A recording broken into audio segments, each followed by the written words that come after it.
So we will be starting with the third lecture of endocrinology today.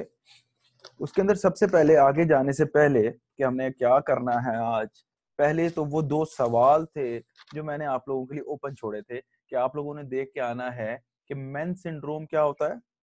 याद है, एक मैंने आप लोगों से कहा था कि मेन सिंड्रोम बेटा आप लोगों ने देखना है कि वो क्या होता है इन द लास्ट लेक्चर, और एक मैंने आपसे कहा था hungry bone syndrome post thyroidectomy वो क्या सिनेरियो है। So the first of all, the thing which we will start is hungry men syndromes. Men syndromes. What do you people know about the men syndromes? They are actually multiple endocrine neoplasia syndromes. कुछ ऐसे syndromes जो families में run करते हैं और ये autosomal dominant pattern से run करते हैं। किससे? Autosomal dominant fashion. In an autosomal dominant fashion, they are inherited from the parents to the offsprings. और इसके अंदर माँ बाप से औलाद को from the parents to the offsprings कुछ सिंड्रोम्स ट्रांसफर होते हैं जिन्हें हम कहते हैं मेन सिंड्रोम्स। इसके अंदर जो चीज दूसरी इंपॉर्टेंट याद रखने वाली है वो है कि इसके अंदर there is a gene in a body which is known as RET gene. कौन सी? RET, RET gene, which is mutated या एबनॉर्मल। रेट जीन एबनॉर्मल होती है और एक्चुअली रेट जीन क्या है? It is a tumor suppressor gene. Tumor suppressor gene. Do you understand what is a tumor suppressor gene? देखें, cell की growth में एक नॉर्मल साइकिल चलता है जिसे हम सेल साइकिल कहते हैं। Just like in every factory जो भी प्रोडक्ट होती है उसको चेक किया जाता है before giving the product into the market. तो रेट जीन या ट्यूमर सप्रेसर जीन, जैसे P53 भी एक ट्यूमर सप्रेसर जीन थी, ये जीन्स उन प्रोडक्ट्स को चेक करती हैं, उनको चेक करती हैं कि आइदर वो ठीक है कि नहीं है।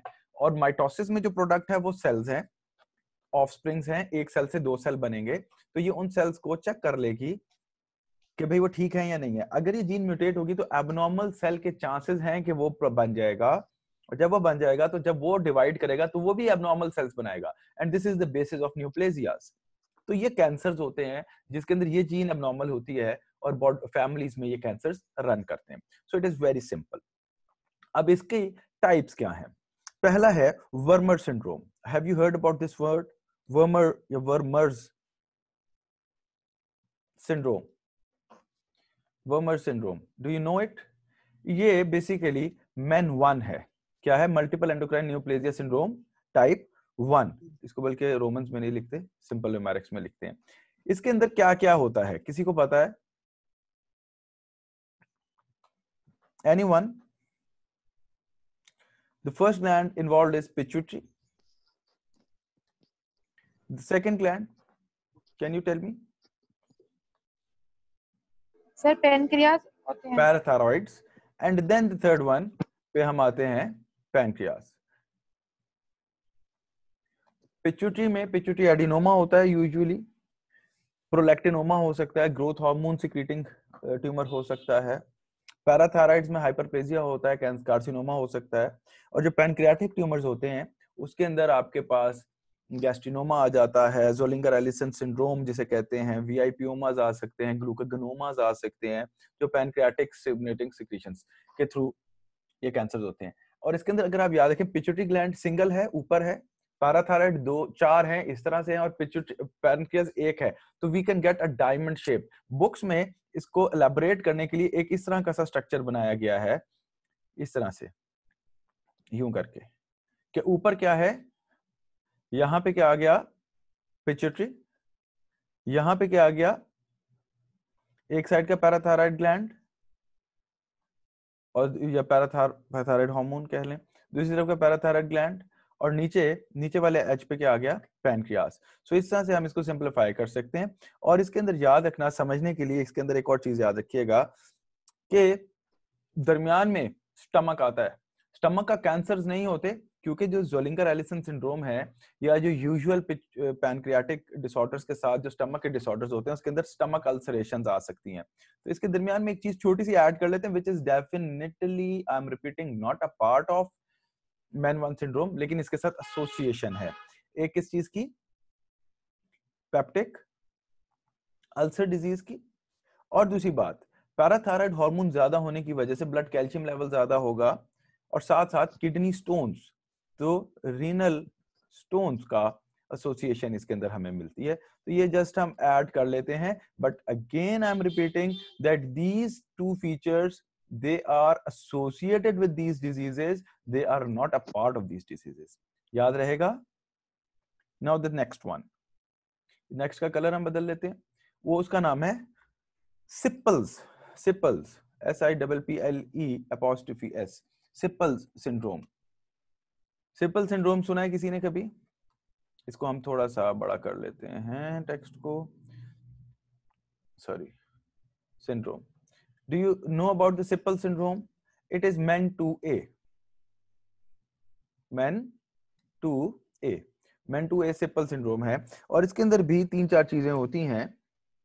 इसका अंदर पहला जो होता है वो होते हैं पैराथायराइड हार्मोन्स, पैराथायराइड ग्लैंड। फिर आ जाता है medullary thyroid carcinoma, MTC, medullary carcinoma of the thyroid gland. And number 3 पे हमारे पास आता है इसके अंदर pheochromocytomas of the adrenal gland, pheochromocytoma जो कि एड्रिनल ग्लैंड के होते हैं। और इसको भी समझाने के लिए बुक ने इस तरह से एक फिगर बनाया हुआ होता है जो कि यूं स्क्वायर में बनता है, और इसको जब हम स्क्वायर में बनाते हैं, ऊपर पैराथायराइड ग्लैंड 2 हैं, यहाँ पे क्या फिट हो जाएगा, parathyroid gland of one side, यहाँ पे क्या आ जाएगा, parathyroid gland of the second side, इस तरफ के, और यहाँ पे फियोक्रोमोसाइटोमा है जो एड्रिनल ग्लैंड में है, तो यहाँ पे पीएच लिख दें आप, फियोक्रोमोसाइटोमा एज अ कोड, और यहाँ पे भी फियोक्रोमोसाइटोमा, एंड दरमियान में पैराथायराइड ग्लैंड जिस ग्लैंड के अंदर एम्बेडेड है, थोड़ा सा ऊपर करके यहाँ पे medullary carcinoma of the, medullary carcinoma of the thyroid gland. तो ये 3 फीचर्स इस डिजीज के अंदर आते हैं, ये 3 कैंसर इसके अंदर आते हैं, याद रहेगा। और इसके अंदर ब्लड कैल्सिटोनिन लेवल ज्यादा होगा, क्योंकि कल हमने थायराइड कैंसर में देखा था कि एक ट्यूमर था जो कि पैराफॉलिकुलर सी सेल्स का ओरिजिनेटेड ट्यूमर था, और उसका नाम हमने medullary carcinoma of the thyroid रखा था। अब हम तीसरे सिंड्रोम पे आते हैं। तीसरे सिंड्रोम का नाम क्या है, मेन 2B। इसका कोई दूसरा नाम यूजुअली नहीं देते होते।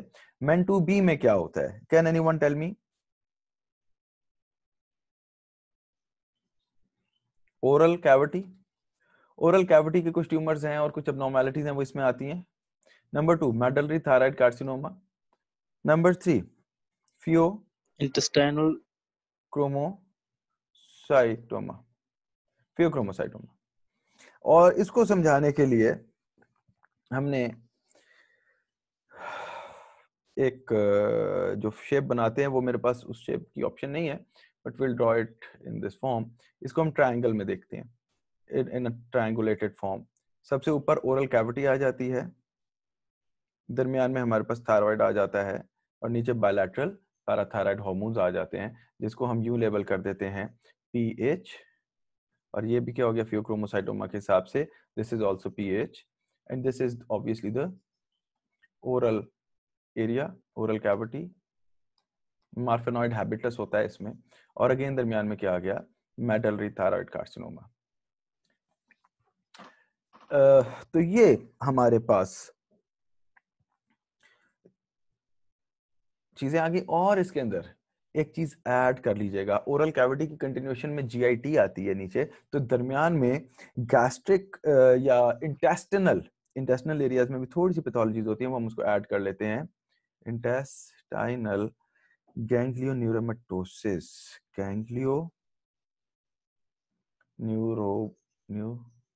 न्यूरोमेटोसिस, आई गेस ये बाहर निकल जाएगा।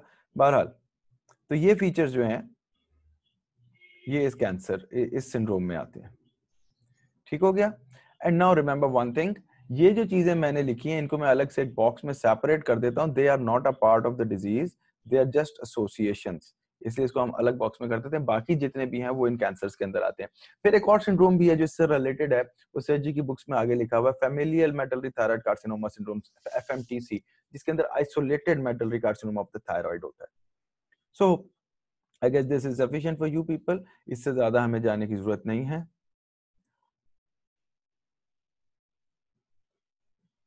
ओके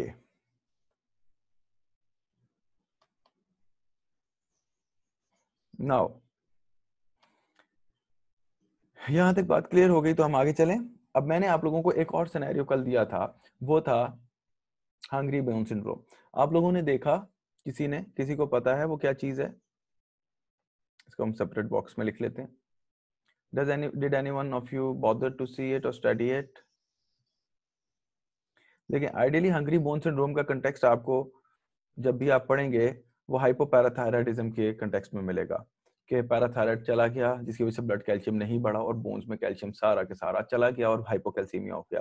लेकिन थायराइडेक्टमी के रिलेशन में एक चीज याद रखिएगा कि हाइपरथायराइडिज्म के जो पेशेंट्स होते हैं, हाइपरथायरॉयडिज्म के जो पेशेंट्स होते हैं, उनके अंदर भी कैल्शियम और बोन्स की डिपोजिशन एनहांस हुई हुई होती है। हाइपरथायराइडिज्म में भी या थायराइड हार्मोन नॉर्मली जैसे हमने कल देखा था कि ग्रोथ करवाता था, तो ग्रोथ करवाने की वजह से वो बोन का जो टर्नओवर होता है, डिपोजिशन भी बढ़ा रहा होता है और रिजॉर्प्शन भी बढ़ा रहा होता है। अब एक हाइपरथायराइडिज्म का पेशेंट जब ऑपरेट होता है यूथायराइड होने के बाद, तो बहुत अरसे से हाइपरथायराइड रहने की वजह से उसके बोन्स का कैल्शियम कम हो चुका होता है, क्योंकि जो क्लास्टिक एक्टिविटी होती है वो ज्यादा होती है, ब्लास्टिक एक्टिविटी कम होती है। समझ आइए मेरी बात। हाइपरथायराइडिज्म के पेशेंट में क्या होता है? In hyperthyroidism there is increased osteoclastic activity increased है, and there is obviously decreased osteoblastic activity। तो इसकी वजह से बोन रिजॉर्प्शन ज्यादा है और बोन डिपोजिशन कम हुई हुई है। अब जैसे ही पेशेंट ऑपरेट होगा और हाइपरथायराइडिज्म के साथ साथ थायराइड हार्मोन ग्लैंड भी निकल जाएगा, तो जो बोन्स बहुत अरसे से कैल्शियम को तरस रही थी, बेसिकली वो बहुत सारे कैल्शियम को अचानक से उठा लेंगे अपनी तरफ, जिसकी वजह से पेशेंट हाइपोकैल्सीमिया में जाएगा। तो post surgical removal of thyroid in a patient of hyperthyroidism, the bones will pick up a lot of calcium, resulting in hypocalcemia, जिसे हम क्या कहेंगे? Hungry bone syndrome due to thyroid surgery. ठीक है, तो ये दो सवाल थे जो हमने एक्सक्यूज मी सर, अगर ये इतना सारा कैल्शियम लेंगी तो वो हाइपर कैल्सीमिया नहीं होगा, हाइपो कैसे होगा? अरे भाई, ब्लड से हमने कैल्शियम मेजर जो करना है वो ब्लड में करना है। ब्लड वाले कैल्शियम को बोन्स ने उठा लिया, तो ब्लड में क्या हुआ? हाइपोकैल्सीमिया, हाइपो हो गया ना। ठीक है, so now this was all related to the last topic. Now we will start with the third topic, which is the biggest one, which is a very big topic, and this is the adrenocortical gland. Adrenal gland. हमने physiology पढ़नी है, हम इसकी anatomy में नहीं जाएंगे। Anatomy हम abdomen में देखेंगे, लाजमी सी बात है। एड्रिनल ग्लैंड, और एड्रिनल ग्लैंड के दो पार्ट्स थे। पहला था कॉर्टेक्स, जो कि आउटर पार्ट था। It is related to the secretion of endocrine hormones, and the second one was medulla, which was the inner part, and it was related to the secretion of catecholamines, जिसमें epinephrine और norepinephrine का नाम आता है। ठीक है, तो एड्रिनोकॉर्टिकल hormones हमने आज पढ़ने हैं। Just a second, I have to focus here. So what do you people know about the adrenocortical hormones? Can any one of you tell me? देखिए, इसको समझने के लिए हमें सबसे पहली तो चीज बेटा ये देखनी पड़ेगी कि एड्रिनल ग्लैंड के पार्ट्स कितने, एड्रिनल कॉर्टेक्स के पार्ट्स कितने। The cortex, adrenal cortex is divided into 3 parts, is divided into 3 layers. हम कहना चाहेंगे तो ज्यादा अच्छा है। लेयर्स बाहर से अंदर की तरफ, और किसी को पता है उन लेयर्स के नाम?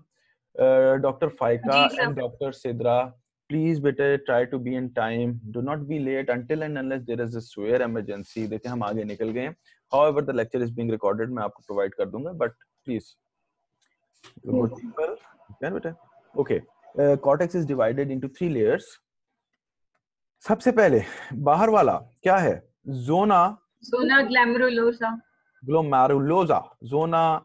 Oh my God. Glomerulosa. Regarding to the thickness, it is 15% of all of the gland of the adrenal cortex. The second part is obviously zona GFR, zona fasci, but it has nothing to do with the GFR of the kidney. It's just a formula to remember. Fasciculata, it is 75% according to Guyton, and the third one is zona reticularis. It is roughly the remaining part, which is roughly 10%. 10% of the remaining part of the adrenal cortex. Can any one of you tell me zona glomerulosa is related to secretion of what hormone? Aldosterone. Very good. Aldosterone. This one. Cortisol. Now I will add a few words. Cortisol and, can anyone fill in the blank?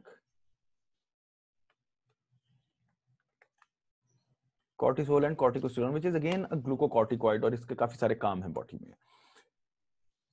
The third one, DHEA. What is DHEA?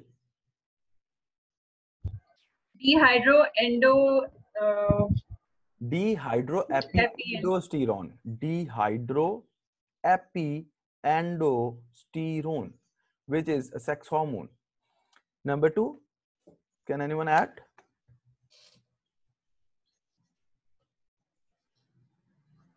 Sir, estrogen.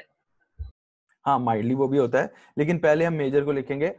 Androstenedione plus a small part also secretes estrogens. तो ये जो secretions है बच्चों, ये related हैं zona reticularis के साथ. ठीक हो गया? तो ये हमारा टॉपिक इधर पूरा हो जाता है कि ये क्या क्या secrete करते हैं. Now, if I come to the synthesis, अब यहाँ पे एक चीज याद रखिएगा, all of these above, all of these hormones, all of the above hormones are derivatives of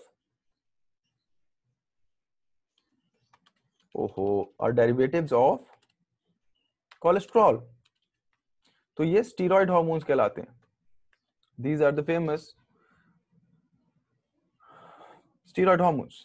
अब जो कोलेस्ट्रॉल के थ्रू इसकी सिंथेसिस है, उसमें से अक्सर सवाल आ जाता है. हर दूसरे किस्म के पेपर में, हर किस्म के एग्जाम में इसका सवाल आ जाता है. सबसे पहले तो याद रखिएगा कोलेस्ट्रॉल का structure. Definitely I will go in biochemistry. Cholesterol के स्ट्रक्चर में 4 रिंग्स होते हैं, A, B, C and D. 3 hexagonal होते हैं, एक पेंटागोनल होता है. The D ring is pentagonal. बहरहाल we do not know, have to go into a lot of detail. लेकिन मैं यहाँ पे एक इसकी सिंथेसिस का एक टेबल बनाने की कोशिश करूंगा, जिससे उम्मीद है कि आप लोगों को इंशाल्लाह काफी फायदा हो जाएगा. तो जो सबसे पहला मॉलिक्यूल यहाँ पे होता है वो होता है कोलेस्ट्रॉल, और इसके अंदर कुछ हम एंजाइम्स भी फिट करेंगे, और कुछ नाम भी डालेंगे. अब मुझे इसको पहले एक फिल इन द ब्लैंक की तरह बनाने दें, सो दैट कि आप लोगों को समझने में आसानी हो, क्योंकि हमने चीजों को आसान ही करना है एट द एंड, कि अगर चीज समझना है तो फिर फायदा कोई नहीं. कोलेस्ट्रॉल, एक एरो, फिर एक ग्लव्स, फिर 2, 3, 4 और 5. Sorry, we will fill in the blanks here. यहाँ पे जो चीज बनती है फर्स्ट में, उधर से यूं और फिर एक और यूं, फिर जो यहाँ पे चीज बनती है उससे भी नीचे और इधर से भी यूं. So this will be a tricky sort of a game. यहाँ पे जो चीज बनेगी उधर से भी नीचे, इधर से भी ऐसे. किसी को पता है ये मैं कर क्या रहा हूं? और यहाँ पे 3 एरोज आते हैं, 2, 2, 1, 3. Yes. Okay. Now we'll try to fill these blanks. Can any one of you tell me कि मैं यहाँ पे क्या क्या fill करूं? Okay. Text. Yes. Here. Cholesterol. What will cholesterol give rise to? Pregnenolone. Very good. Pregnenolone. Pregnenolone बनेगा यहाँ पे, और pregnenolone के बाद इधर क्या बनता है? 17 हाइड्रोक्सी प्रेग्निलोन, 17 हाइड्रोक्सी प्रेग्निलोन। आई गेस की जगह पूरी है, बस थोड़ा सा अगर ऊपर नीचे हो जाए तो डू नॉट माइंड। और यहां पे क्या बनता है? Dehydroepiandrosterone. Epiandrosterone, वही जो हमने बनाया। तो एक्चुअली ये सारी चीजें इन कोलैबोरेशन ही काम करेंगी, ठीक है। और इधर क्या बनेगा? यहाँ पे प्रेग्नेलोन से क्या चीज बनती है अगली? शाबाश, very famous hormone progesterone. Progesterone. Progesterone से यहाँ पे क्या बनना चाहिए आइडियली? ऊपर वाले चीज को देख के नीचे बताएं। 17 hydroxy progesterone. Yes, very good, 17 hydroxy progesterone. और इधर जो चीज आती है उसका नाम होता है वही एंड्रोस्टेनोडायोन। एंड्रोस्टेनिडायोन, जो जोना रेटिकुलरिस से निकला था अभी, जो हमने दूसरे नंबर पे लिखा है वहां पे एंड्रोस्टेनी, STENEDIONE, स्टेनिडायोन। ओके, अब प्रोजेस्टेरॉन से यहाँ पे आगे क्या बनता है? ये खैर इतना इंपॉर्टेंट स्टेप नहीं है, लेकिन deoxycorticosterone American. Deoxy, very good, deoxy corticosterone which will give rise to corticosterone, जिससे बनेगा क्या बनेगा? हाँ, नॉट कॉर्टिसोल, एल्डोस्टेरोन। एल्डोस्टेरोन। यहाँ पे आएगा 11 deoxycortisol, and then ultimately here we will get cortisol. And one more step I like to add another step, कि यहाँ पे एक और हार्मोन होता है जो इस एंडोस्टेरोन को एक और चीज में कन्वर्ट करता है, जिसका नाम क्या है? The famous male sex hormone which is known as testosterone. I like to add this thing. ये स्टेप जो है बेसिकली बड़ी किताबों में भी नहीं लिखी हुई। अब ये सारा कुछ हो कहाँ पे रहा है? ये सारा कुछ एड्रिनल कॉर्टेक्स में हो रहा है। And remember one thing, we'll write it here with a star, के स्टेरॉइड सिंथेसिस कहाँ हो रही थी? These processes occur in the smooth endoplasmic reticulum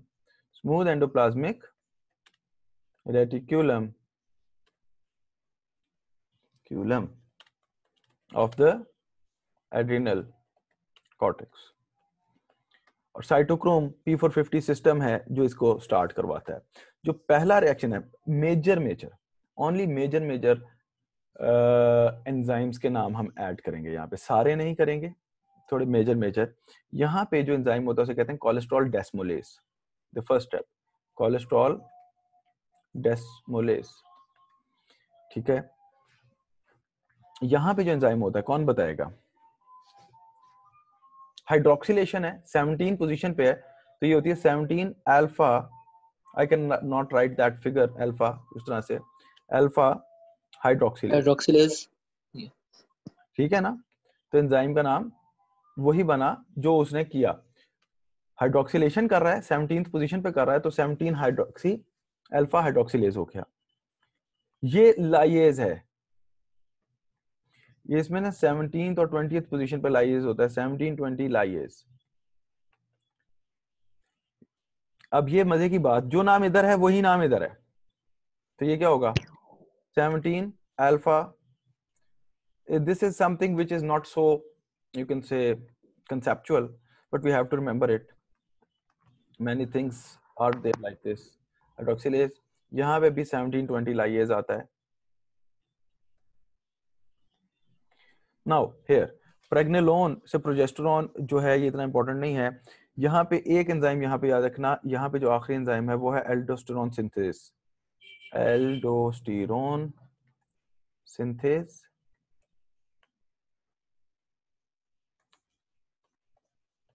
और यहाँ पे 17 बीटा, किसी को पता है?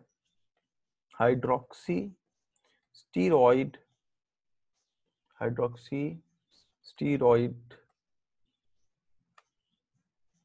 डिहाइड्रोजिनेस।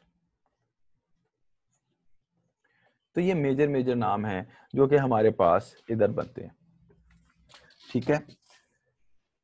बल्कि अगर मैं लिख दूं तो यहाँ पे 21 बीटा है, 21 beta hydroxylase, sorry, this is the most, you can say, the dry area of today's lecture. बाकी इंशाल्लाह आगे का मजे का है। ये है 11 beta हाइड्रोक्सिलेस। So you can find these enzymes in the books also. तो आप वहां से भी देख सकते हैं। Do not think to write it all. तो ये आप देख लीजिएगा। तो ऊपर 3 बीटा है।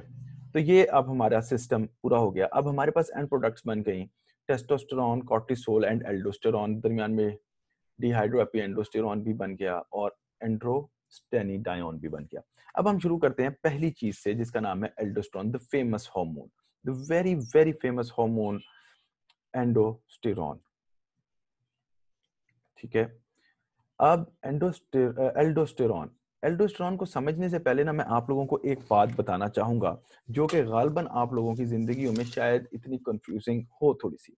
What is the difference between a mineralocorticoid and an aldosterone? कोई अच्छा स्टूडेंट, सारे ही अच्छे माशाल्लाह, किसी को मैं नाराज नहीं कर सकता, कोई जबरदस्त ज़हीन बच्चा मुझे ये बता सकता है, डॉक्टर साहब मुझे बता सकते हैं कि what is the difference between a mineralocorticoid and aldosterone?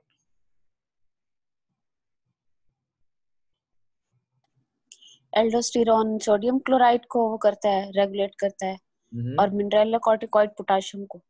Okay okay, चलें मैं आपको समझाता हूँ। हमारी बॉडी में चले मैं आपको बताता हूँ जो मिनरलोकॉर्टिकॉइड, जो स्टेरॉइड हार्मोन्स के फंक्शंस है ना, सेक्स हार्मोन को हम अभी एक साइड पर रख रहे हैं, टेस्टोस्टेरोन, डीएचईए वगैरह को हमने नहीं पढ़ना अभी, हमने अभी कॉर्टिसोल और एल्डोस्टेरोन पर जोर देना है। अगर मैं कहूं कि एल्डोस्टेरोन का क्या फंक्शन है, तो जनरली स्पीकिंग मैं ये कहूंगा कि वो ब्लड सोडियम को बढ़ाता है, ब्लड वाटर को बढ़ाता है, यानी कि सोडियम एंड वाटर रीअब्जॉर्प्शन करता है किडनी से, पोटेशियम एंड हाइड्रोजन एक्सक्रीशन करता है, ठीक है। लेकिन मैं आपको एक और बात बताता हूं कि यही काम कॉर्टिसोल भी करता है, लेकिन बहुत स्लाइटली करता है, स्लगिशली करता है, लेकिन करता जरूर है। अब ये जो अब मैंने तो कहा कि कॉर्टिसोल ट्रेडिशनली जो हमने पढ़ा हुआ है बचपन से कि वो ग्लूकोकॉर्टिकॉइड है, लेकिन मैं कह रहा हूं कि वो एल्डोस्टेरोन वाला फंक्शन भी करता है। एक्चुअली ये जो फंक्शंस मैंने बोले, sodium water elevation in the blood and potassium hydrogen excretion in the urine, it is not a function of aldosterone, it is actually a mineralocorticoid activity. Her hormone जो aldosterone वाले काम करेगा वो mineralocorticoid function है। तो basically हम जो aldosterone के फंक्शंस पढ़ते हैं वो सारे मिनरलोकॉर्टिकॉइड फंक्शंस होते हैं। फर्क ये है कि हमारी बॉडी की 90% मिनरलोकॉर्टिकॉइड एक्टिविटी एल्डोस्टेरोन के थ्रू है। समझ आई बात की? तो एक्चुअली सोडियम वाटर को बढ़ा देना और पोटेशियम हाइड्रोजन को एलिमिनेट करना ये मिनरलोकॉर्टिकॉइड फंक्शन है। और हमारी बॉडी में कौन कर रहा है 90%? बोलिए, एल्डोस्टेरोन। तो इसलिए हम एल्डोस्टेरोन के कंटेक्स्ट में पढ़ लेते हैं, एक्चुअली वो मिनरलोकॉर्टिकॉइड एक्टिविटी है। तो यहां पे आके मैं आप लोगों को एक बात बताऊंगा कि what are the major mineralocorticoids of the body. इसके अंदर नेचुरल भी हैं, इसके अंदर सिंथेटिक भी हैं, इसके अंदर कुछ नाम आएंगे जो मैं आपको ऐड करवाऊंगा और उनके बारे में एक एक दो बातें आपको पता होनी चाहिए जो इंपॉर्टेंट है। तो सबसे पहले सॉरी, सबसे पहले हम लिखते हैं द मिनरलोकॉर्टिकॉइड्स, मिनरलोकॉर्टिकॉइड्स। ओके, सबसे पहली बात जो हमने बोली वो कौन सा है? Number 1 is aldosterone. ये कितने % एक्टिविटी है बॉडी में मिनरलोकॉर्टिकॉइड एक्टिविटी? अभी मैंने बोला है 90% of all body's mineralocorticoid activities by aldosterone, ठीक है। अगला डेसऑक्सीकॉर्टिकोस्टेरोन, डेसऑक्सी कॉर्टिकोस्टेरोन। मजे की बात, इवन बहुत लो क्वांटिटीज में मौजूद है लेकिन ये होता है। इसकी जो एक्टिविटी है 1/30 ऑफ एल्डोस्टेरोन है। इसकी एक्टिविटी कितनी है? 1/30 times less effective of aldosterone and it is present in minor quantities. तो अगेन हम इसका नाम नहीं लेना पसंद करेंगे ना, ठीक है। अगला corticosterone. corticosterone. It is again mildly mineralocorticoid.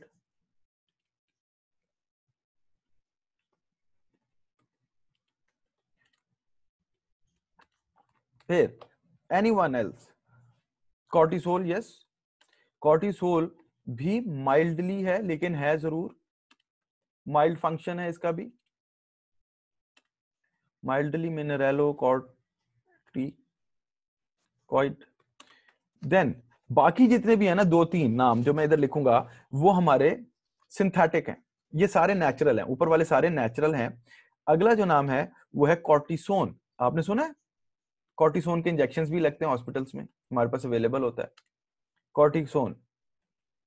लेकिन मेजरली ये ग्लूकोकॉर्टिकॉइड है. पहली बात ये कि माइल्ड मिनरेलो है एंड इज सिंथेटिक.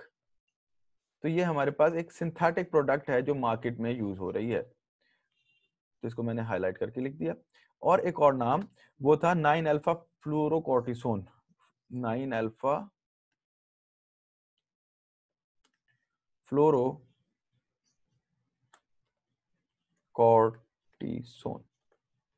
ये भी अगेन सिंथेटिक है, but even more potent then aldosterone, more potent then aldosterone and is synthetic. ठीक हो गया बेटे? तो ये अल्फाज हमारे पास आ गए मेजर हमारे पास मिनरलोकॉर्टिकॉइड्स के. ठीक हो गया? अब इधर हम अगले टेबल में हम लिख लेते हैं किसी और कलर में ग्लूकोकॉर्टिकॉइड्स. अब ग्लूकोकॉर्टिकॉइड्स के जो मेजर फंक्शंस थे आपको पता है, जो कॉर्टिसोल वाले हैं, ठीक है ना, उसके अंदर ब्लड फैट्स को बढ़ाना, ब्लड प्रोटीन्स को बढ़ाना, ब्लड में ग्लूकोज को बढ़ाना, ऑस्टियोपोरोसिस करवाना, स्किन थिनिंग करवाना, फाइब्रोब्लास्ट एक्टिविटी को कम करवाना, और अगेन बहुत सारे फंक्शंस जो हम पढ़ेंगे कॉर्टिसोल के, वो सारे ग्लूकोकॉर्टिकॉइड्स में आएंगे. इसके अंदर सबसे पहला कौन सा होना चाहिए? शाबाश बताइए. Cortisol. And it is very potent obviously, and it carries 95% of all activity. कितनी? 95% of all glucocorticoid activity is carried by cortisol. इसके बाद अगला आ जाता है corticosterone. corticosterone less potent है and but is 5% of all.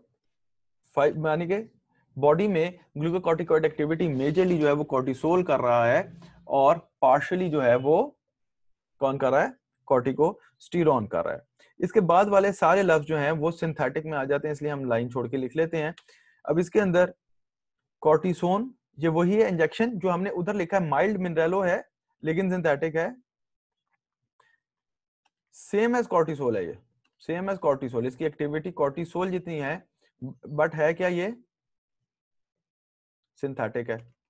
ये वही है जो स्टेरॉइड्स हम लगाते हैं.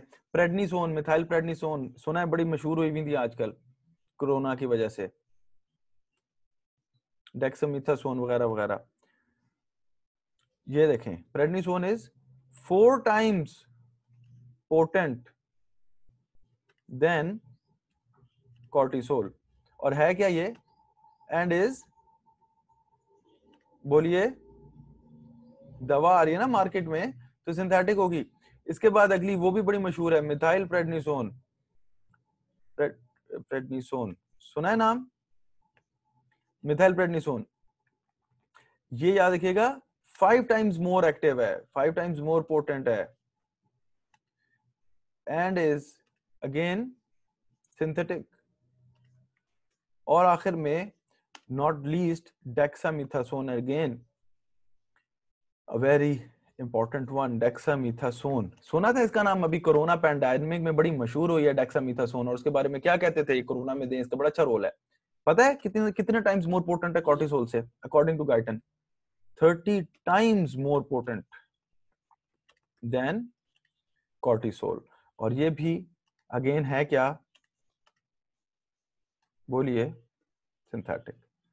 तो ये तमाम ड्रग्स हमारे पास स्टीरॉइड्स से रिलेटेड आ गई। ठीक है बेटा, यहां तक बात क्लियर है आप लोगों को? कोई confusion? Any confusion? No? Should we move ahead? Yes, sir. Okay, now we will start with the first hormone जिसका नाम बहुत फेमस, बहुत इंपॉर्टेंट, बहुत मजे का, and it's a very very easy one in fact. उसका क्या नाम है? एल्डोस्टेरॉन। पहली बात तो मुझे ये बताइए कि एल्डोस्टेरॉन की सिक्रीशन के फैक्टर्स क्या होंगे? बताएं, शाबाश।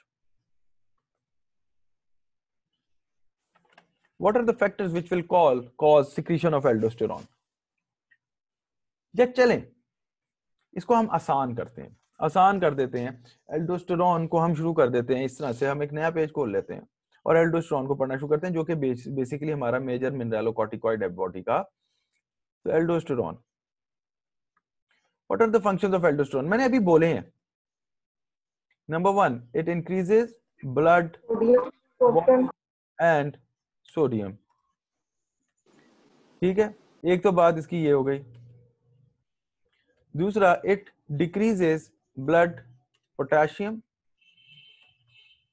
एंड तीसरी बात, it decreases blood hydrogen. Hydrogen ions को डिक्रीज करेगा। तो इसकी वजह से अल्टीमेट रिजल्ट हमारे पास क्या आएगा? Increased blood volume, increased blood pressure, and tell me, hypokalemia and metabolic, tell me, alkalosis। तो इसके जो फैक्टर्स होंगे जो इसको सिक्रीट करवाना चाहेंगे वो कौन से होंगे? Factors causing secretion of aldosterone. Hypotension. Okay, hypotension, शाबाश शाबाश शाबाश। हाइपरकैलेमिया। हाइपरकैलेमिया, सबसे पहले देखो, hyponatremia. Okay, very good very good. और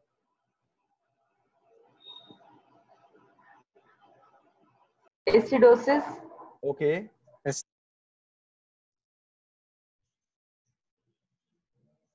देखें अब मैं इंपॉर्टेंस के हिसाब से सबसे पहले इंक्रीज्ड पोटेशियम, यानी कि हाइपरकैलेमिया इसको सिक्रीट करवाता है। सबसे पहला major factor, most important. Number two पे हमारी किडनी का एक सिस्टम है, हमारा एंडो के फौरन बाद जो हमने इंशाल्लाह जो टॉपिक शुरू करना है फिजियोलॉजी में, वो रीनल है। रीनल में मैं आपको रेनिन एंजियोटेंसिन सिस्टम पढ़ाऊंगा। हमने बुक्स में जो पढ़ा था रेनिन एंजियोटेंसिन सिस्टम, तो मैं आपको आज एक बात थोड़ी सी क्लियर कर दूं, इंशाल्लाह तब भी हमें समझ आ जाएगा। It is not renin angiotensin system, it is renin angiotensin aldosterone ADH system. Renin तब रिलीज होता है मैकुला सेल से जब यूरिन में सोडियम कम होता है, जिसके रिस्पॉन्स में वो जेजी सेल्स जो कि मेजरली एफरेंट आर्टेरियोल्स में पड़े हैं, पार्टली एफरेंट आर्टेरियोल्स में पड़े हैं, वहां से सिक्रीट करवाता था रेनिन को।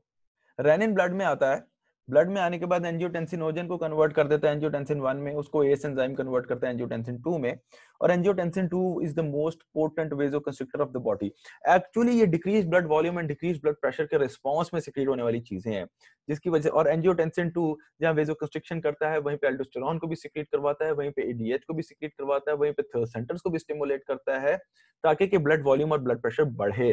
तो जो दूसरा सबसे इंपॉर्टेंट फैक्टर है that is the rennin angiotensin system. और अगर आपको मेरी ये बात जो मैंने अभी 2 मिनट में की है समझ नहीं आई तो डू नॉट वरी, ये अगले लेक्चर्स में कवर हो जाएगी।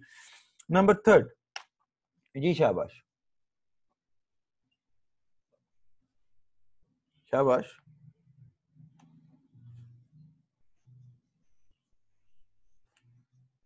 एसिडोसिस नहीं, एसिडोसिस और अल्कोलोसिस का कोई खास रोल नहीं है। अगला जो है वो नेगेटिव रेगुलेटर है, या हम कह लें एसीटीएच। एसीटीएच जो पिट्यूटरी से आना था उसने भी तो इसको सिक्रीट करवाना था। और जो चौथा हम कर लेते हैं, चौथा है वो है increased sodium causes in the blood causes decreased aldosterone secretion, aldosterone secretion. तो ये नेगेटिव फैक्टर आ गया। तीन चीजें हैं जो इसकी सिक्रीशन को बढ़ा रही हैं, एक चीज है जो इसको सिक्रीशन को कम कर रही है। The first important one is potassium ions, ACTH तीसरे नंबर पे आता है, और जो डिक्रीज कर रहा है उसकी सिक्रीशन को वो increase sodium in the blood. अब इसका मैकेनिज्म ऑफ एक्शन क्या है? इट एक्ट्स वेयर, ये बहुत इंपॉर्टेंट बात है, distal half of distal convoluted tubule of the nerve And collecting ducts. and very good and cortical collecting ducts. cortical, अब देखें अब हम बहुत बड़े हो गए हैं ना, अब हमें बहुत कॉम्प्लिकेटेड बातें पढ़नी है। cortical collecting ducts of the nephron of the kidney पे एक्ट करता है। अब वहां पे जब ये एक्ट करता है तो देखें अब हम एक फिगर बना लेते हैं और उस फिगर में हमें सब कुछ इंशाअल्लाह ताला समझ आ जाएगा। जस्ट अ सेकंड, हम इसको यूं बनाते हैं। दिस इज द नेफ्रॉन और द किडनी, और यहां पे जो चीज है वो है urine. And on this aspect we have a cell, we have two cells in fact, one is the I cell, one is the P cell. P cell को हम प्रिंसिपल सेल भी कहते हैं। यहां पे हमारे पास बेटा दो सेल्स आ जाते हैं बाहर। जो ऊपर वाला सेल है इसका नाम क्या रखा हमने? आई सेल, और जो नीचे वाला है पी सेल, या कौन सा सेल है? Principal cell. एल्डोस्टेरॉन का जो रिसेप्टर है स्टेरॉइड हार्मोन होने की वजह से कहां पे होगा? साइटोप्लाज्म। ये क्या चीज बना दी हमने? एल्डोस्टेरॉन का रिसेप्टर। जब एल्डोस्टेरॉन आएगा वो इस पे बाइंड करेगा। यहां पे जो चीज है वो क्या होगी? ब्लड। ऐसे ही है। ये जो साइड होती है नेफ्रॉन की, मैं इसको हाईलाइट करता हूं, बताता हूं आपको बेटा। ये वाली जो साइड है सेल की, इसे कहते हैं एपिकल सरफेस। इसे क्या कहते हैं? एपिकल। और ये जो नीचे वाली इसे बेसोलैटरल कहते हैं। जब ब्लड से क्या चीज आएगी? बोलिए। aldosterone, what will it do? Aldosterone will come and bind to its receptor. Aldosterone आएगा और अपने रिसेप्टर पे क्या कर देगा? बाइंड कर देगा। जब ये यहाँ पे बाइंड करेगा तो it will induce a change, जिसे कहते हैं कि ये बेसोलैटरल सरफेस पर एक पंप को इंट्रोड्यूस करवा देगा जिसका नाम है sodium potassium ATPase pump. So on the basolateral surface, this attachment will induce a pump which is known as, शाबाश, बताइए इसका नाम क्या है? बोलिए। Sodium potassium ATPase. Very good. Sodium potassium, sodium, where is the plus sign? Sodium potassium ATPase pump. अब sodium potassium ATPase pump ने क्या करना था?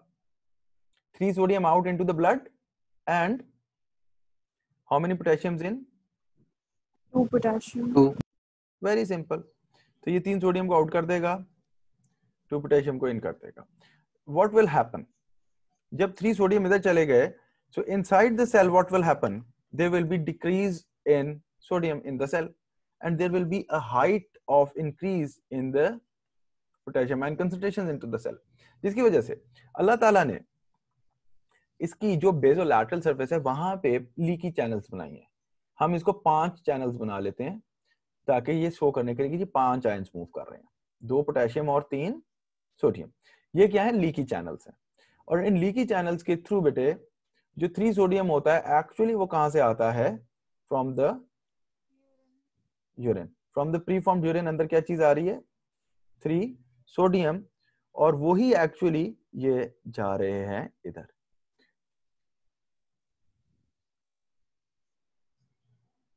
ठीक है। और जो एक्स्ट्रा पोटेशियम होगा वो यहां से कहां लूज कर जाएगा? इन द यूरिन। ठीक है। तो ये क्या चीज आ गई हमारे पास? 2 पोटेशियम आयंस, और यहां से जो चीज अंदर चली गई थी वो थे 3 सोडियम आयंस। 3 सोडियम अंदर चले गए हैं, 2 पोटेशियम इधर आ गए। जब 3 positive ions will move from the urine into the blood, what will be the net charge inside the urine?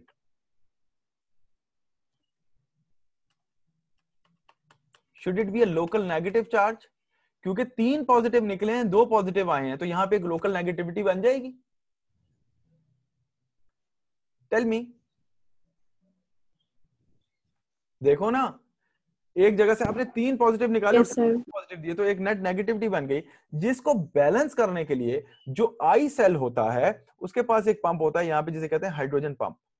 और ये हाइड्रोजन पंप इनफैक्ट क्या करता है, यहां से एक मॉलिक्यूल ऑफ हाइड्रोजन को पंप कर देता है to balance this negativity, and that hydrogen will come here and will be eliminated in the urine. तो इसको यहाँ पे हमने क्या लिख दिया, हाइड्रोजन। और ये कौन सा पंप है, this is obviously the hydrogen pump, जो कि आई सेल में पड़ा हुआ है। तो सोडियम पोटेशियम एटीपीएस सेल बेटा pump apical surface of principal cell पे है, hydrogen pump basolateral surface of I cell पे है। तो अब हमारे पास जो चीजें यूरिन में लूज होंगी वो एक होगा पोटेशियम और दूसरा होगा हाइड्रोजन। और इस एक्सप्लेनेशन की बेस के ऊपर हम ये दोनों चीजों को कैलकुलेट कर सकते हैं कि जी क्या हुआ, ये देखा। और जब सोडियम जाएगा, सोडियम आयन हाइड्रेटेड आयन होता है और एक वक्त में up to 8 molecules of water को कैरी करता है अपनी सरफेस के ऊपर। तो जब ये सोडियम इधर जाएगा तो ये साथ अपने क्या लेता जाएगा, वाटर को भी ले जाएगा। तो ब्लड में सोडियम और वाटर बढ़ जाएगा, यूरिन में पोटेशियम और हाइड्रोजन बढ़ जाएगा। So this is the effect of aldosterone on the body. So any confusion up till here? हाँ जी, एनीवन?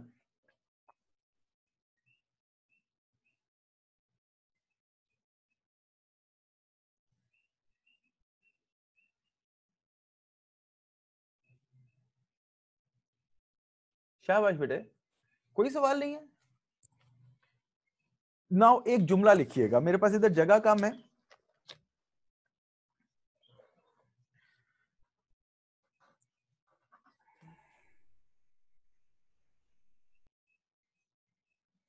एक बात लिखिएगा, aldosterone has the same effect on the sweat glands and the salivary glands also.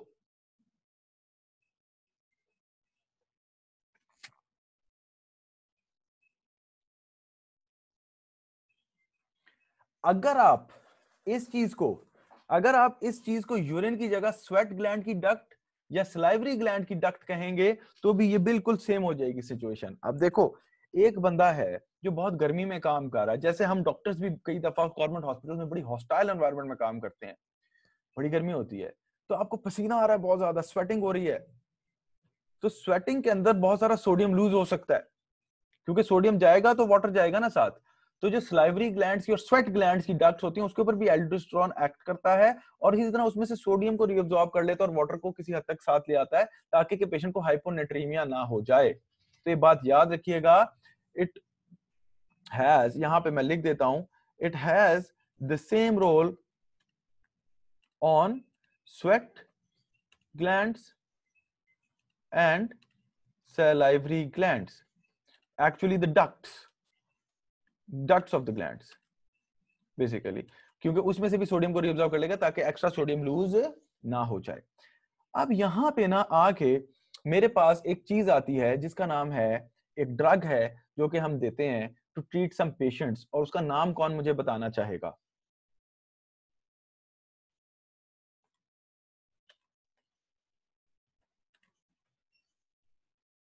Do you know about this name? Potassium sparing diuretics, the most famous ones. कोई एक नाम? Spironolactone. इसका इससे क्या लिंक है?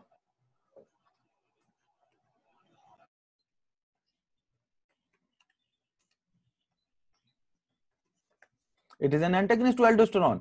और ये एक्चुअली क्या करता है? अब यहां तक बेटा आप इस स्क्रीनशॉट को ले लें, इसका स्क्रीनशॉट ले लें ताकि मैं आगे चलूं, क्योंकि अब मैं जब लिखूंगा तो इसमें मसला बन जाएगा। अब एक्चुअली जब हमने स्पाइरोलैक्टोन दी, वो क्या करेगी, वो आएगी और इस पंप को कर देगी ब्लॉक। कौन से पंप को? Sodium potassium ATPase. All of the effects will be reversed. तो ये क्या करेगा? डिक्रीज कर देगा blood volume and blood pressure को और हाइपरकैलेमिया कर देगा। इसीलिए पोटेशियम स्पेयरिंग कलाई। बाकी सारे डायूरेटिक्स जो होते हैं वो हाइपोकैलेमिया करते हैं, वाहिद है जो हाइपरकैलेमिया करता है। इंशाल्लाह अगले टॉपिक में हमें समझ आएगा। और मेटाबॉलिक क्या कर देगा? What will be the metabolic effect? Metabolic क्या आवाज? अल्कलोसिस। ओए एसिडोसिस यार, एसिडोसिस रिवर्स करता है, रिवर्स करते हैं। So these drugs can be used in aldosterone secreting tumors और mineralocorticoid excess की conditions में हम ये drugs दे सकते हैं। यहाँ तक बात बेटे समझ आ गई? अब इधर मैं इसको थोड़ा सा हम ब्रेक लेते हैं। So now we move to the next hormone of this area which is known as cortisol, जो कि हमारे पास मेजर ग्लूकोकॉर्टिकॉइड एक्टिविटी रखता है। अब कॉर्टिसोल में और एल्डोस्टेरोन में बेटे बड़ा डिफरेंस है। This is a stress hormone. It is a stress hormone. The major stress hormone of the body is cortisol. And it is purely catabolic. What do you understand by catabolic hormone? Which diminishes the stores of nutrients and increase them in the blood so that they can be used for energy production. सबसे पहली चीज इसके factors, जो factors इसकी secretion करवाएंगे। Factors for secretion. Doctor बासगा kindly mute your mic. Factors for secretion. Ji, anyone, can you tell me? Trauma of any type, stress, surgery, accidents, burns, हर किस्म का trauma इसको secrete करवाता है। Infections cause their secretion. Can anyone tell me? Hypoglycemia. Okay, no. बहुत major factor नहीं है। necrosis, tissue necrosis, surgery, accidents,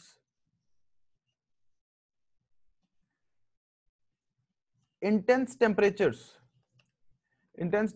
कोई बंदा बहुत सर्दी में है, बहुत गर्मी में है, उसके अंदर, and even sympathetic stimuli, sympathetic system इसको यानी कि एपिनेफ्रिन और एपिनेफ्रिन, एड्रेनलिन और एड्रेनलिन जिन्हें कहते हैं, ये इसको कराते हैं सिक्रेट। और एक एनिमल्स की स्टडी कहती है कि अ बाउंड एनिमल जिसको आपने पकड़ लिया और जकड़ लिया, हाथ पांव बांध दें, तो उसकी बॉडी में भी ये सिक्रेट होता है।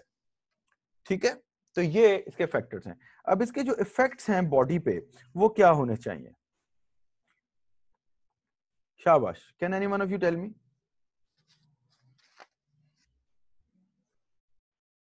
Can anyone of you tell me? चलें, नहीं तो चले मैं बताता हूं इसके इफेक्ट्स की जब हम बात करते हैं तो सबसे पहला इफेक्ट हम देखते हैं किसके ऊपर? कार्बोहाइड्रेट्स पे। कार्बोहाइड्रेट्स या ग्लूकोज कह लें, उसके ऊपर इसका क्या इफेक्ट है? सबसे पहली बात ये याद रखिएगा कि ये इंक्रीज करते हैं ब्लड ग्लूकोज को, जिसकी वजह से इसकी वजह से डायबिटोजेनिक इफेक्ट भी आता है। और इसकी वजह से अगर डायबिटीज हो, जैसे हम एड्रीनल डायबिटीज कहते हैं, तो ये डायबिटोजेनिक इफेक्ट है इसका, यानी कि डायबिटीज मेलाइटस जैसा इफेक्ट आता है। और ये इंक्रीज ग्लूकोज कैसे करेगा? सबसे पहले इंक्रीज करता है ग्लूकोनियोजेनेसिस को। What is gluconeogenesis? Glucose production from non carbohydrate sources. ठीक है, फिर it decreases glucose utilization by the cells. Major दो यही इफेक्ट्स हैं according to the larger text books of physiology. Glucose के ऊपर इसके यही ज्यादा इफेक्ट्स हैं। और इसके बाद जब ब्लड ग्लूकोज लेवल बढ़ जाएगा तो इससे इंक्रीज्ड इंसुलिन भी होगी, लेकिन एक एक्वायर्ड रेजिस्टेंस भी होती है, जैसे वो ग्रोथ हार्मोन वाला काम था। तो ये इसका आ गया काम ग्लूकोज पे। फिर इसका जो अगला काम है वो आ जाता है प्रोटीन्स पे। Proteins, what do you no कि प्रोटीन्स पे क्या करता है? शाबाश।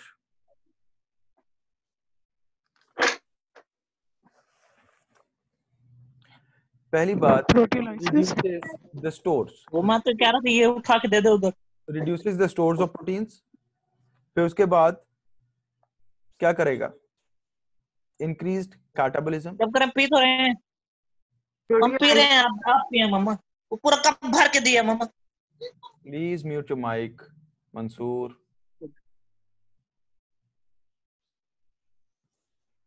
ओके, कभी कभी हो जाता है ऐसा। इंक्रीज कैटाबॉलिज्म और decreased synthesis, obviously decrease the synthesis of new protein, जिसमें ट्रांसक्रिप्शन और ट्रांसलेशन आ जाएगा। नंबर थर्ड, फैट स्पेस का रोल। हाँ जी, शाबाश।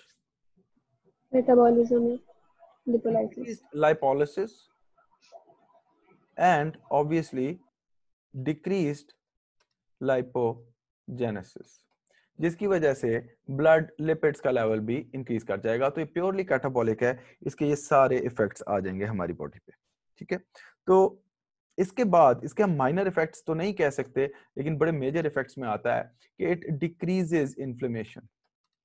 इन्फ्लेमेशन, अगर आप लोगों को इन्फ्लेमेशन थोड़ी सी याद हो तो इन्फ्लेमेशन में WBCs की मार्जिनेशन होती थी, फिर रोलिंग होती थी, फिर एडिशन होती थी, ट्रांसमाइग्रेशन, कीमोटैक्सिस होती थी। तो ये बेसिकली डिक्रीज करता है इन्फ्लेमेशन को दो तरीकों से। Number one, it decreases the leukocytes WBC activity, जिसकी वजह से वो इन्फ्लेमेटरी साइट की तरफ पहुंच नहीं पाते। और दूसरी बात पे याद रखिएगा, इट ब्लॉक्ड द, किसको याद है कौन से पाथवे को ब्लॉक करता है? चलो एक सवाल सही। It blocks the phospholipase A2। Very good, phospholipase A2 enzyme.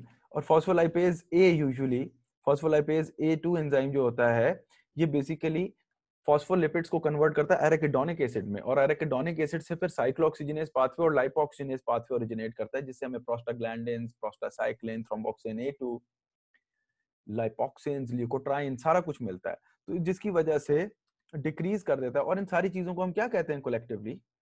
ये जो मैंने सारे नाम लिए, ईकोसानाइड्स।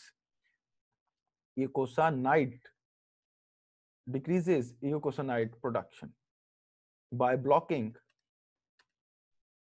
not only arachidonic acid synthesis, जब arachidonic acid synthesis खत्म हो गई तो ना cyclooxygenase सिस्टम चलेगा ना ही lipoxygenase सिस्टम चलेगा। by blocking both, डायरेक्टली उसको ब्लॉक नहीं करता, क्योंकि by blocking, क्यों कह लें, by blocking this synthesis of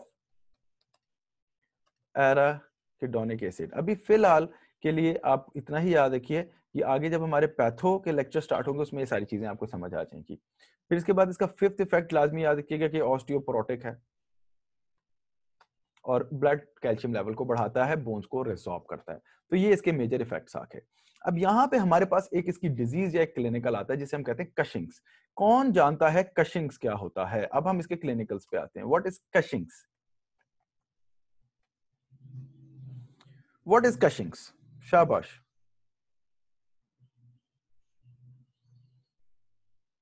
बल्कि एक और चीज इधर मैं नीचे ऐड कर देता हूं, बल्कि कि ये स्किन थिनर भी है, स्किन थिनिंग करता है, इसलिए स्टीरॉइड क्रीम्स रंग गोरा करने के काम भी आती हैं। स्किन थिनिंग साथ ऑल्सो नंबर 7 पे ऐड कर लेते हैं, डिक्रीजेस फाइब्रोब्लास्ट एक्टिविटी। ये हम मेजर हमने यहाँ पे लिखे, अभी हमें डिजीज में समझ आ जाएगा कि ये कैसे कैसे इन्फ्लुएंस करेगा।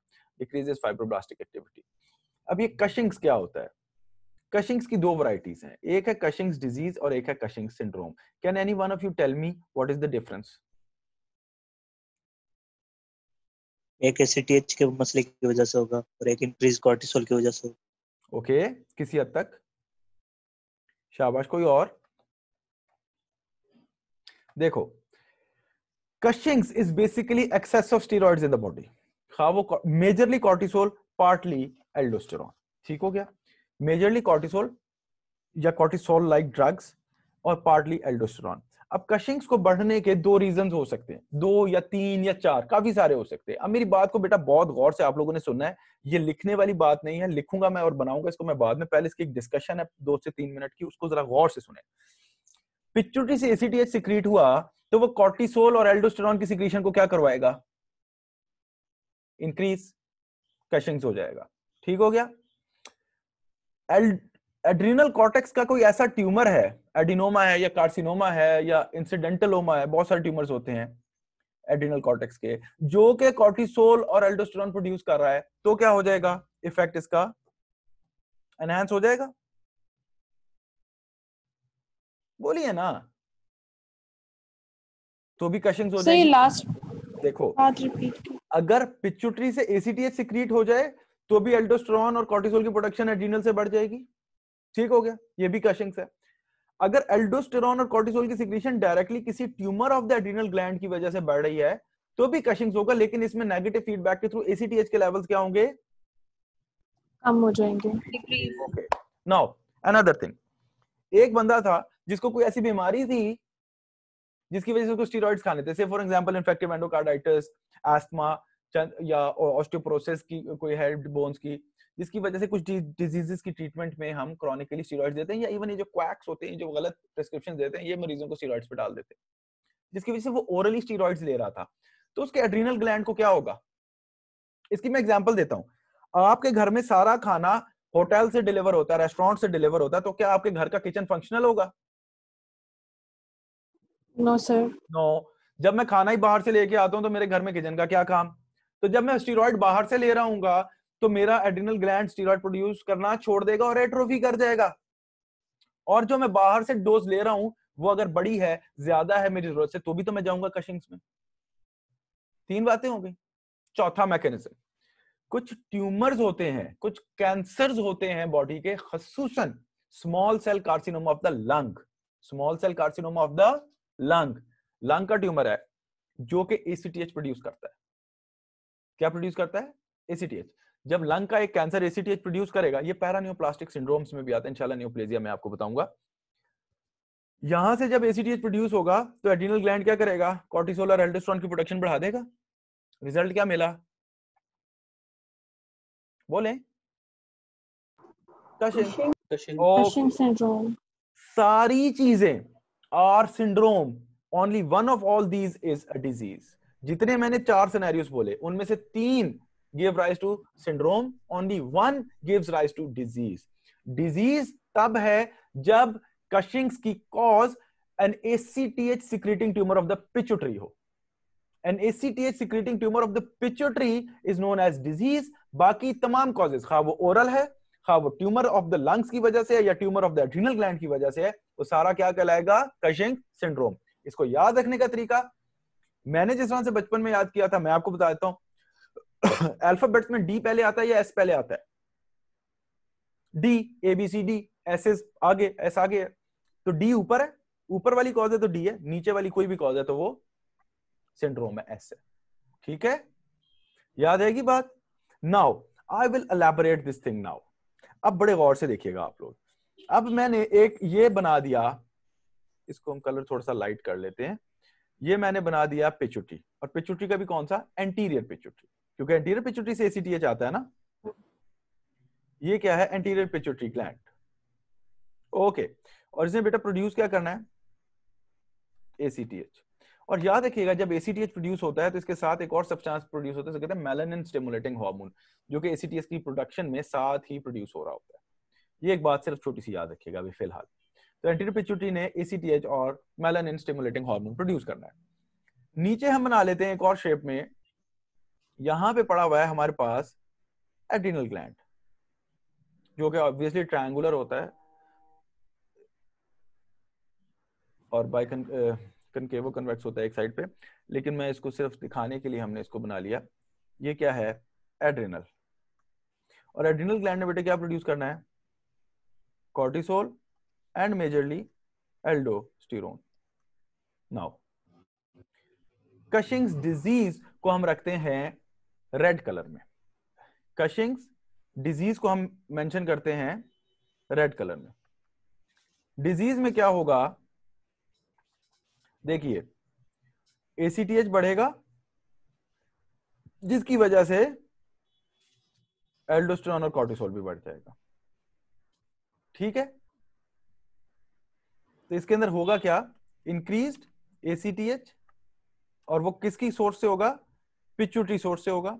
और इंक्रीज्ड होगा कॉर्टिसोल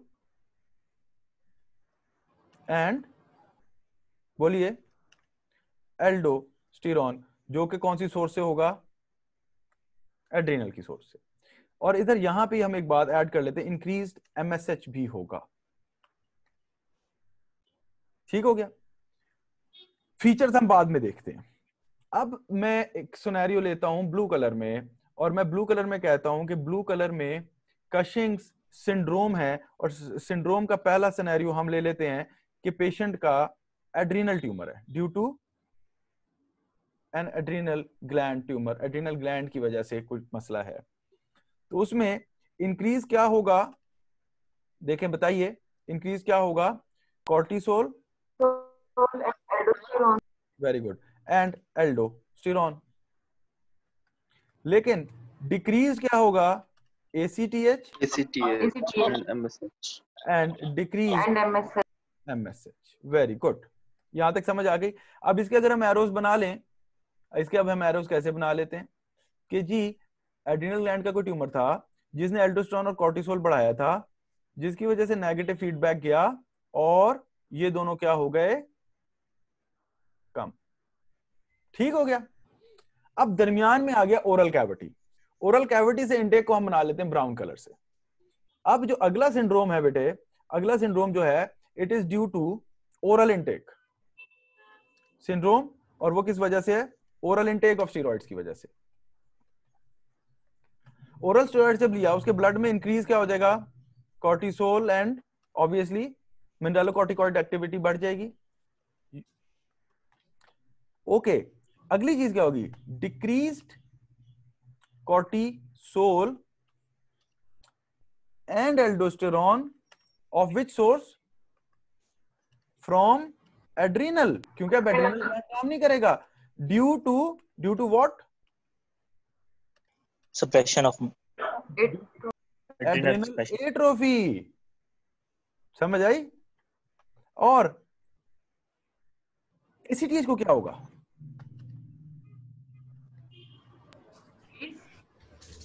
क्योंकि जरूरत ही नहीं है। जब बॉडी में ACTH भी डिक्रीज हो जाएगा, MSH भी डिक्रीज हो जाएगा, क्योंकि अब कॉर्टिसोल जो आ रहा है वो ओरल रूट से आ रहा है। यहां पे हम लिख लेते हैं, यहां पे बंदे का बना लेते हैं मुंह, ये ओरल कैविटी आ गई। यहां से जब उसने ले लिया, तो यहां से जब उसने स्टेरॉइड लिया, तो यहां से उसने स्टेरॉइड ले लिया यूं, जिसकी वजह से इधर भी इफेक्ट आया कि भाई तुम्हें काम करने की जरूरत नहीं है, तो ये भी कम। लेकिन ब्लड में स्टेरॉइड ज्यादा थे, जिसकी वजह से इसके ऊपर इफेक्ट किया, और ये भी क्या हो जाएगा? कम, क्योंकि डिमांड ओरली पूरी हो गई। अब तीसरा सिनेरियो लेते हैं, उसको अब हम कर लेते हैं पिंक कलर में। समझ आ रही है बेटा? तीसरा है syndrome due to ectopic ACTH production. Ectopic ACTH production कहां से हो सकती है? फॉर एन एग्जांपल, एक बहुत मशहूर cancer, small cell carcinoma of the lungs, very notorious. जब भी ये सवाल आएगा आपका आंसर यही होगा। अब इसने क्या करना है ना? इंक्रीज्ड ACTH कहां से? कैंसर से, जिसकी वजह से क्या होगा? इंक्रीज्ड कॉर्टिसोल एंड एल्डोस्टेरॉन कहां से? एड्रिनल से। लेकिन डिक्रीज्ड ACTH होगा कहां वाला? पिट्यूटरी वाला। और डिक्रीज्ड ही MSH होगा, जो कि आता ही कहां से था? पिट्यूटरी से। समझ आई है बात की? अब यहां पे हम एक और बॉक्स बना लेते हैं, और अब हम ये कहते हैं कि ये है लंग्स। ये क्या है? लंग। और इसको हम लेबल कर देते हैं as lung cancer. Small cell carcinoma lung. ठीक है, जस्ट अ निमोनिक, इस लफ्ज से पहचाना नहीं जाता बहरहाल। और इसने क्या प्रोड्यूस करना है जनाब? इसने क्या प्रोड्यूस किया? बोलिए। ACTH, जिसने कहां आया? कहां पे आएगा? एड्रिनल पे। और एड्रिनल से प्रोड्यूस किसको करवा देगा ज्यादा? इसको। और चूंकि ये ज्यादा हो गया है, तो नेगेटिव फीडबैक जाएगा, और ये हो जाएगा, बोलिए, डिक्रीज। इस इफेक्ट की वजह से ये हो जाएगा डिक्रीज। सो आई गेस अब आपको काफी कुछ समझ आया होगा, काफी चीजें एनहांस हुई होंगी आपके दिमाग में। Now this is the basic pathology, कैसे ये सारी चीजें होनी है। अब इसके हम फीचर्स पे आते हैं, अब इसके हम बेटे फीचर्स पे आते हैं। कशिंग्स कोई भी हो, हाँ वो डिजीज हो या सिंड्रोम हो, उसके फीचर्स हम कंबाइंड एक कलर में लिख लेते हैं जो कि सारों को डिफाइन करेगा, ठीक है। एज अ होल कशिंग्स के जो फीचर्स होंगे वो क्या क्या होंगे, देखो, इंक्रीज्ड ब्लड वॉल्यूम होगा due to aldosterone, increased blood pressure होगा ड्यू टू एल्डोस्टेरॉन, हाइपोकैलीमिया होगा, मेटाबॉलिक एल्कलोसिस होगी, एसिडोसिस होगी, एल्कलोसिस होगी, ठीक हो गया। ये सारे इफेक्ट्स किसकी वजह से आएंगे, एल्डोस्टेरॉन की वजह से। 7 इंक्रीज्ड ब्लड ग्लूकोज होगा जिसे हम कहेंगे डायबिटोजेनिक इफेक्ट ऑफ कॉर्टिसोल या adrenal diabetes. Increased lipids in the blood होंगे, ब्लड लिपिड्स जब खत्म हो गए तो यहां पे याद रखिएगा, fat is mobilised from normal areas and deposits. अब जब इतना सारा ब्लड में फैट्स आएगा वो कहीं तो जाएगा, deposits at abnormal areas, abnormal sites, जिसकी वजह से क्या होगा, बोलिए।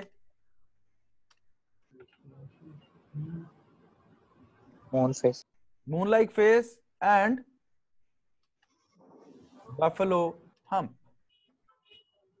समझ आई बात की? ये बड़े इंपॉर्टेंट फीचर्स हैं, बेशक ब्रैकेट में मैंने लिखे लेकिन एक्सप्लेनेशन के लिए लिखे। समझ आ गई बात की?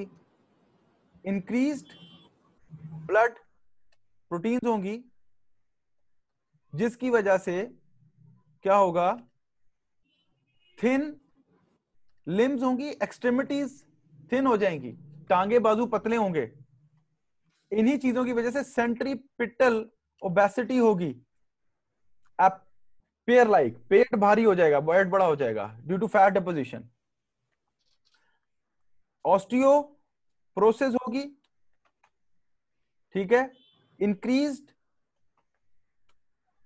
इन्फेक्शंस होंगे, क्यों? क्योंकि स्टेरॉइड्स क्या करते थे, ड्यू टू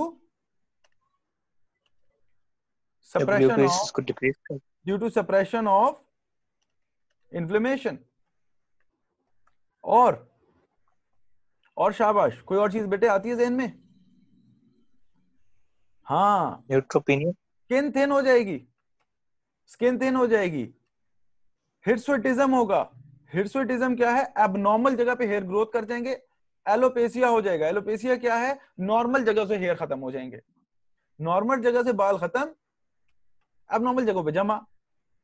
फाइब्रोब्लास्टिक एक्टिविटी खत्म होने की वजह से स्किन थिन हो गई ना, थिन पेपरी स्किन, इनकी स्किन बहुत पतली होती है, इवन सूचर गुजारे ऐसे गुजर जाती है सुई आराम से अंदर से। इसके अंदर skin thin, peppery thin skin होती है, लिख सकते हैं आप, पेपरी थिन। हिर्सुटिज्म होगा, एलोपेसिया होगा, स्किन ब्रूजेस होंगे और पेशेंट प्रोन टू इन्फेक्शन होगा। अब यहां पे आके मैं अब एक कंक्लूजनल डायलॉग लिखूंगा जिसके बाद आपको समझ आएगा कि ये डिजीज है या सिंड्रोम है। डिजीज का पेशेंट हाइपर पिगमेंटेड होगा क्योंकि एमएसएच बढ़ा हुआ है, और सिंड्रोम का पेशेंट हाइपोपिगमेंटेड होगा क्योंकि तीनों सिंड्रोम्स में देख लें, blue colour, brown colour, pink colour, तीनों सूरतों में पिट्यूटरी का एसीटीएच और एमएसएच क्या है, डिक्रीज। तो यहां पे एक चीज हम स्टार डाल के लिख लेते हैं फीचर्स के अंदर, वो क्या, इन डिजीज, सॉरी इसको हाईलाइट कर देते हैं, in disease the patient is hyper pigmented, काला होगा, हाइपर पिगमेंटेड, क्यों, ड्यू टू इंक्रीज्ड, बोलिए, increased MSH. MSH, and vice versa in a case of syndrome. Syndrome में क्या होगा, इन syndrome the patient is hypopigmented due to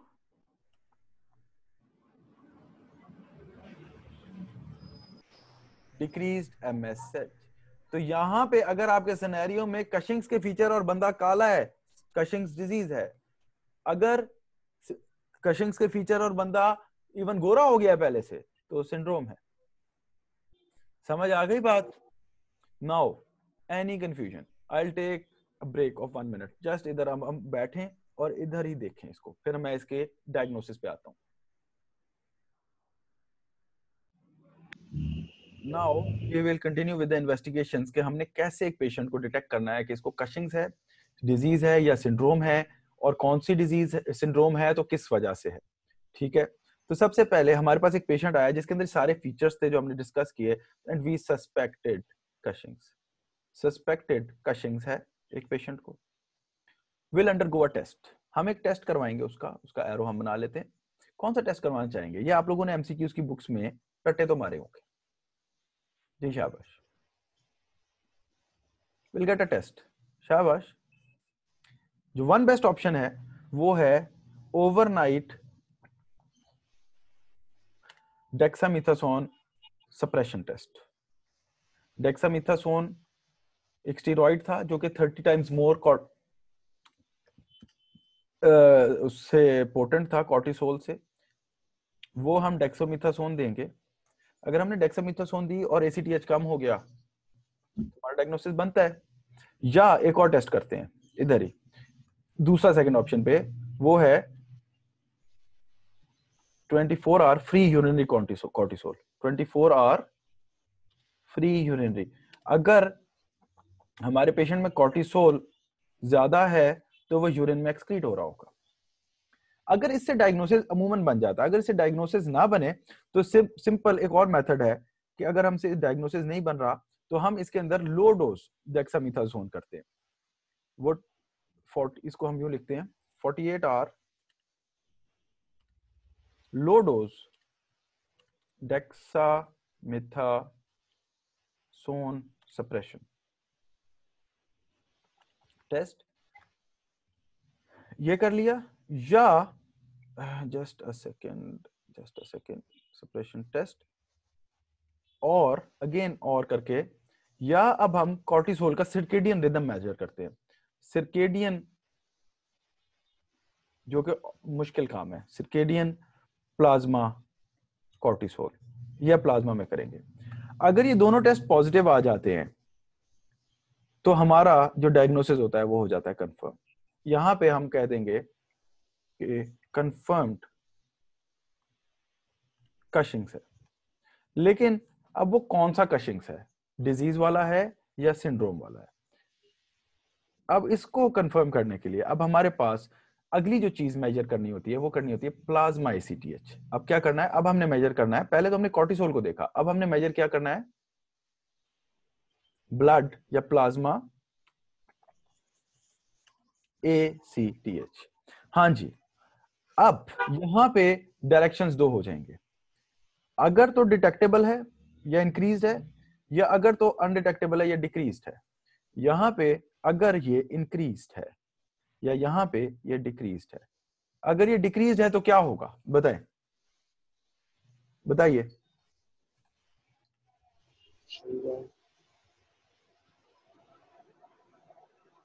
adrenal cause है। क्यों? क्योंकि कॉर्टिसोल बढ़ा हुआ है लेकिन एसीटीएच कम है। तो क्या हुआ? वही बात कि एड्रीनल ग्लैंड ने कॉर्टिसोल और अल्डोस्टेरोन बनाया था जिसकी वजह से एसीटीएच कम हुआ था। तो अब ये हमारे पास एड्रीनल कॉज आ गई। अब हम एड्रीनल कॉज को रूल आउट करने के लिए हम कैसे क्या फर्दर देख सकते हैं? हम सीटी स्कैन करवा सकते हैं एड्रीनल का, या even adrenal when sampling. Adrenal when के अंदर जो हार्मोन्स की क्वांटिटी है उसे हम मेजर कर सकते हैं फर्दर कंफर्मेशन के लिए कि भाई ट्यूमर है, कितना बड़ा है, राइट साइड के एड्रीनल में है, लेफ्ट साइड के एड्रीनल में है, एडिनोमा लग रहा है, कार्सिनोमा लग रहा है, इंसिडेंटिलोमा है या क्या है। हम ये सारे टेस्ट करा के कॉज को देख लेंगे। तो ये तो बन गया एड्रीनल कॉज, और इसे हम क्या लेबल कर देंगे कि पेशेंट जो डायग्नोज हुआ है वो कशिंग्स किसका है? कशिंग्स सिंड्रोम का। Cushing's syndrome due to adrenal cause. So very simple. अब अगर ACTH बढ़ा हुआ है, अब ACTH बढ़ा हुआ होने की दो रीजन हो सकती हैं, या तो वो ACTH कहां से आ रहा है, पिट्यूटरी से, या वो कहां से आ रहा है, small cell carcinoma of the lung से। ठीक है, तो इसको हम देखने के लिए दो में डिवाइड कर देते हैं। इसके दरमियान में भी वैसे एक टेस्ट किया जाता है, CRH कॉर्टिकोट्रोफिन रिलीजिंग हार्मोन टेस्ट, लेकिन वो आपके लेवल पे इंपॉर्टेंट नहीं है, वो बहुत कॉम्प्लिकेट हो जाएगा। आप लोग मेडिसिन में FCPS पार्ट 2 नहीं दे रहे। इधर अगर अब हमारे पास दो क्लूज हैं कि या तो आइदर कॉज है पिट्यूटरी, या दूसरी कॉज क्या है, जो कोई भी हो सकती है, एक्टोपिक। एक्टोपिक कॉज बोली थी ना, जो कि हमने पिंक में लिखी थी। अगर तो पिट्यूटरी है तो हम क्या करेंगे, soft tissue of the brain के ट्यूमर्स और उसके अंदर चेक करने के लिए हमारे पास जो इन्वेस्टिगेशन होती है MRI ऑफ द ब्रेन या पिट्यूटरी ग्लैंड। और इसके अंदर एक चीज याद रखिएगा, जो पिट्यूटरी ग्लैंड के ट्यूमर्स जो इसको सिक्रीट करते हैं वो यूजुअली माइक्रो एडिनोमास होते हैं। पिट्यूटरी कौन से, micro adenomas, less than 10 mm diameter, less than 1 centimetre in diameter. अगर हमें MRI करवाया पिट्यूटरी का और उसमें हमें ट्यूमर नजर आ गया तो हम कहेंगे कि जी ये कशिंग, अब ये क्या बन गया है, कशिंग्स डिजीज बन गई, क्योंकि कॉज पिट्यूटरी है। सही है। और अगर एक्टोपिक है तो उसके लिए अब हम कहां से कुछ करना चाहेंगे, अब उसके अंदर हम CT scan of the chest कर सकते हैं, CT स्कैन चेस्ट के भाई जो लंग कैंसर है वो हमें नजर आ जाए। एक्सरे कर सकते हैं, बल्कि CT स्कैन से भी पहले हमें नाम डाल देना चाहिए था एक्सरे का, क्योंकि बेसिक जो इन्वेस्टिगेशन है वो एक्सरे है, CT स्कैन है। एंड इवन ट्यूमर मार्कर्स कि कैंसर्स के अंदर ट्यूमर मार्कर्स इंक्रीज होते हैं ब्लड में, वो कर सकते हैं। और मल्टीपल जगहों से हम वेनस सैंपलिंग कर सकते हैं कि कहां पे ACTH ज्यादा है, पल्मोनरी वेन में ज्यादा है, ब्रोंकियल वेन में, आर्टरी में ज्यादा है, पल्मोनरी आर्टरी में ज्यादा है, सॉरी, तो वहां से भी हमें अंदाजा हो जाएगा कि ये सोर्स क्या है। तो ये जो अब हमारे पास बनेगा डायग्नोसिस, इसमें क्या बनेगा, कशिंग्स, बोलिए, सिंड्रोम, जो कि एक्टोपिक सोर्स का होगा। और जो ओरल इनटेक वाला है उसका डायग्नोसिस तो वैसे ही आसान है, वो तो ओरली ले रहा होगा, जो ओरली ले रहा होगा स्टेरॉइड, उसके तो हमें इन्वेस्टिगेशन नहीं करने की जरूरत नहीं, हम उसकी ओरल डोज को टेपर करेंगे तो वो ठीक होता जाएगा, लेकिन टेपर करेंगे। ठीक है। अब यहाँ पे एक छोटी सी बीमारी है, उसको भी मैं लेके खत्म करूं,